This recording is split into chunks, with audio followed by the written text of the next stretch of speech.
అత్యాస స్నేహితుడు మరియు తెలివైన కుందేలు.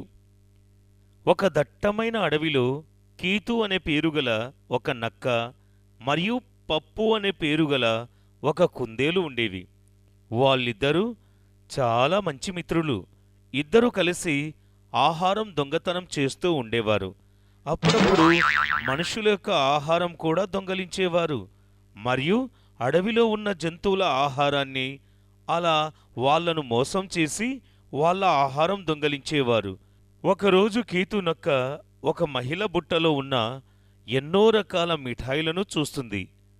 అరెరే, ఇలా చూడు పప్పు, ఎన్నో మిఠాయిలు ఉన్నాయి. ఈరోజు మన పంట పండినట్లే. హహా, ఇప్పుడే నా నోట్లో నీళ్లు ఊరుతున్నాయి. అరే, నన్ను చూడనివ్వు. ఆ ఆ, నిజంగానే మిఠాయిలు ఉన్నాయి. పద పద, ఈ మిఠాయిలను దొంగతనం చేద్దాం. అలా కీతు మరియు పప్పు ఒక ప్లాన్ వేస్తాయి. అలా దొంగతనం చేయడానికి వెళ్ళాయి. అప్పుడు పప్పు ఆ మహిళ ముందు కింద పడిపోయి మరియు చనిపోయినట్టు నాటకం చేసింది. అయ్యయ్యో, పాపం కుందేలుకు ఏమైంది? అరే, చనిపోలేదు కదా, కళ్ళు తిరిగి పడిపోయిందేమో. అలా ఆ మహిళ కుందేలును చూస్తూ ఉంటుంది మరియు తన దగ్గరకు పోయింది. అప్పుడు కీతు వచ్చి ఆ మహిళ చేతిలో ఉన్న బుట్టను లాక్కుంటుంది మరియు పప్పు కూడా ఆ మహిళకు ఒక గుద్దు గుద్ది పారిపోతుంది. అప్పుడు కీతు చాలా ఆకలి వేస్తూ ఉంటుంది. ఇంకా ఆ మిఠాయిల బుట్టను తీసుకొని పరిగెడుతూ ఉంటే దాని ఆకలి ఇంకా పెరిగిపోతుంది. కానీ కీతు నక్క చాలా మంచిది, కానీ తనకు మిఠాయిలు తినడం అంటే చాలా ఇష్టం.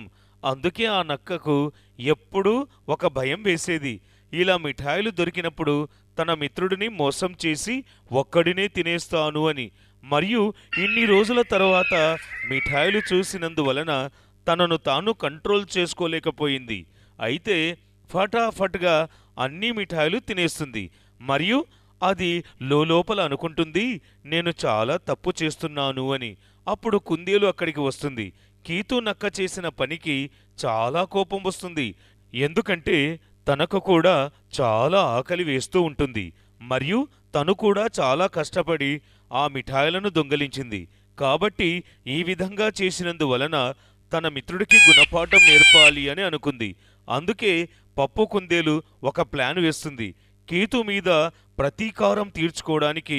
అప్పుడు పప్పు కీతుతో చెబుతుంది, చల్లగా ఉండే నది నీళ్లల్లో తన తోకను పెట్టమని అంటాను అని అనుకుంటుంది. అబ్బా, మనము ఈ నది దగ్గరకు వచ్చాం. రా, చేపలను పట్టుకుందాం. నువ్వు నీ తోకను నదిలో పెట్టు, ఎందుకంటే ఆ చేపలు నీ తోకను చూసి ఆహారం అనుకుంటాయి. అలా దగ్గరికి వచ్చినప్పుడు పట్టుకుందాం. అప్పుడు కీతు పప్పు చెప్పినట్లు చేస్తుంది మరియు ఆ చల్ల నీళ్లల్లో తన తోకను పెడుతుంది. అలా చల్ల నీళ్లలో పెట్టడం వలన ఆ తోక గట్టిగా అయిపోయింది. అరెరే, ఇదేంటి? నా తోక, నా తోక! ఓరి భగవంతుడా, ఇదైతే ఎంతో గట్టిగా మారింది.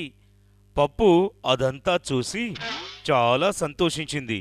తర్వాత చివరకు తన స్నేహితుడికి అర్థమయ్యేటట్లు చెప్పింది. అత్యాశ పడటం చాలా తప్పు అని చెబుతుంది. అప్పుడు కీతుకు తను చేసిన తప్పు తెలిసొస్తుంది. అలా తను తన స్నేహితుడికి క్షమాపణలు చెప్పి ఇంకెప్పుడు అత్యాశ పడను అని మాట ఇస్తుంది. అలా ఇద్దరూ సంతోషంగా కలిసిమెలిసి ఉంటారు.